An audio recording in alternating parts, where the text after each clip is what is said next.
So the motivation always, I would be sitting in my bed, or lying in my bed at night, thinking about ways of motivating players, because if you're at a club like United for 27 years, you don't want players to feel, here we go again. When you refer to psychology, you don't believe in psychology, it's management. Can you tell us what you mean by that?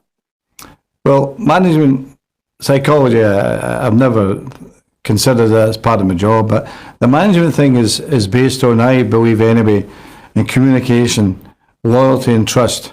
When I went to Aberdeen, you have to give your trust to the players, and you hope by time you get it back.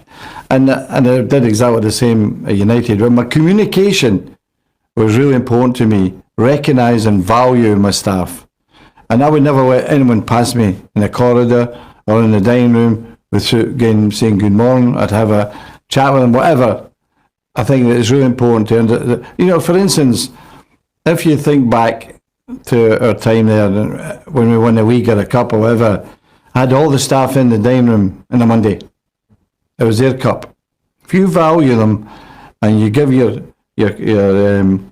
consideration to them, what the job they're doing, they'll pay you back. How did you build a team? What was the ethos behind the team? Because you kept me for 3 or 4 years at the end, and I wasn't doing particularly great for you. Now, you made your own decision, but I know. Even at the end, I had to say I'm leaving. Yeah. Because you weren't getting rid of me then. No, I wasn't. I said that to you. Go away and think about it. You remember? Yeah, no, I remember going and seeing you and saying to you, "Boss, I'm done. I was making mistakes." And you said, "Typical emotional Neville." You said, "Go away, have a think about it." But even then, you wanted to have me to have another year. Yeah. I'm thinking, why did you keep these players who weren't necessarily performing for you like I wasn't at the end, or weren't the most talented, but they were winning? And how did you make them win? Because, obviously they had great players as well, let's be clear, but you also had that core of people that... Manchester United Manchester United is officially underway, and the Portuguese tactician wasted no time in making his presence felt during his first training session at Carrington. Ferguson, who led Manchester United to unparalleled heights during his managerial reign,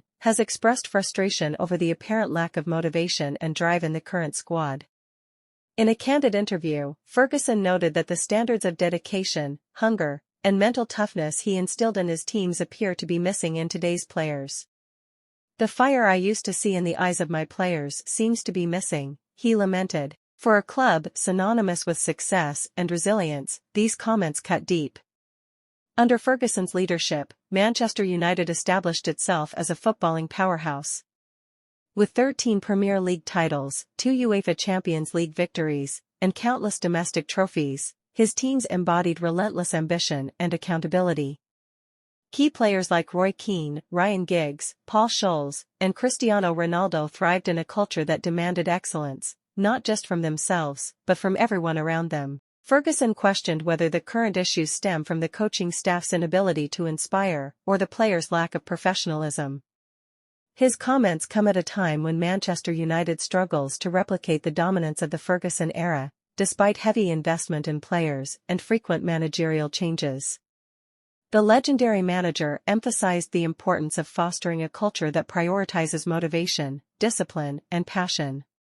He warned that without these attributes, even the most talented squad will fall short of greatness. Ferguson's words echo the sentiments of a fanbase longing for a return to glory and underline the urgency for Manchester United to reclaim its identity.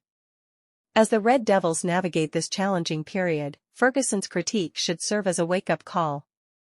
Motivation and drive have always been at the heart of Manchester United's legacy. Restoring those values may be the key to reigniting the fire that once defined the club. The question now is, will the current crop of players and the coaching staff rise to meet the challenge? The clock is ticking, and the eyes of the footballing world remain fixed on Old Trafford.